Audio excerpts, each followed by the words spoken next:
Once upon a time, in a crumbling village on the edge of a forgotten forest, there lived a young girl named Elira. She was born without a voice, unable to speak a single word, but even in silence, her hands told stories that words never could. Orphaned when she was just a child, Elira survived by sewing clothes for travelers who wandered through her village. With only a rusted needle and scraps of cloth, she created garments that carried hope and beauty in every stitch. Each day, I worked in my small, dimly lit workshop at the village's edge. I stitched quietly, making simple, sturdy clothes for anyone in need. My work was humble, but I poured all my care into it. The villagers appreciated the little things I did, a patch here, a mended sleeve there, and they loved me for my kindness and dedication. Even though I could not speak, my eyes showed the sadness I carried. But there was something else, a quiet strength that no one could ignore.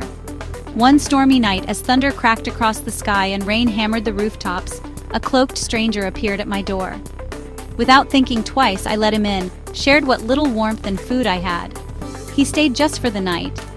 Before leaving at dawn, he gave me a gift, a golden needle that glowed softly, even in the darkest corner of my workshop.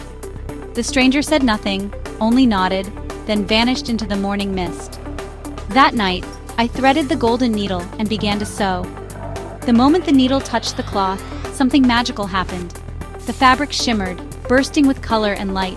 My garments glowed, shifting and sparkling like flames. Anyone who saw them was enchanted. Very soon, news of my creations spread beyond the village. Merchants, nobles, even distant kings sought out the magical clothes made by the silent girl with the golden needle. But this magic had a price. With each stitch, I felt a piece of my soul slipping away. My hands trembled, my body grew weak, and my spirit faded a little more every day.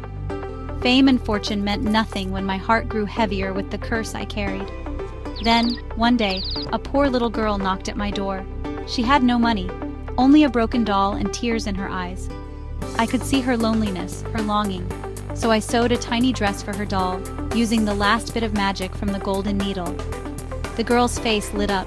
She hugged me, then danced away, her joy shining through the muddy streets, bringing light to the darkest corners of our village.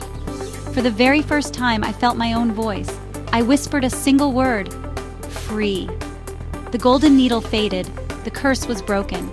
Though I remained silent, my heart was finally at peace. From then on, I continued to sew simple clothes in the morning light, smiling softly, knowing that sometimes the quietest hands can weave the most powerful stories of all.